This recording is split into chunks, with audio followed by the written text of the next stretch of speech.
Mika De La Cruz ipinakita ang baby bump niya sa wedding nila ni Nash Aguas. Laman ng mga usap-usapan ngayon sa ilang mga social media platforms at ilang mga entertainment news sites ang balitang nagdadalang tao si Mika De La Cruz matapos mapansin ng maraming mga netizens ang tila baby bump ng aktres na makikita sa hapit niyang wedding dress. Matatandaan na ginulat ni Nash Aguas at Mika De La Cruz ang maraming mga netizens nang maglabasan sa social media ang kanilang wedding photos. Walang kaalam-alam ang marami na nagbabalak na palang magpakasal ang childhood sweethearts na sina Nash Aguas at Mika De La Cruz na parehong kabilang sa mga nagkukutan bata sa Goan, Bulilit noon.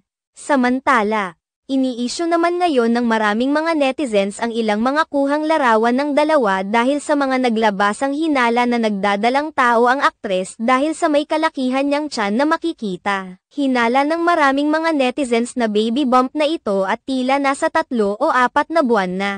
May mga nakapansin rin na sa ibang mga larawan na ibinahagi ay tila sadya umanong tinatakpan ni Mika ang kanyang tiyan. Sa kabilang banda, marami naman ang nagsasabing hindi na masama kung totoong buntis na si Mika De La Cruz dahil parehong 25 na sila ni Nash Aguas at tila handa na rin naman sila na maging magulang.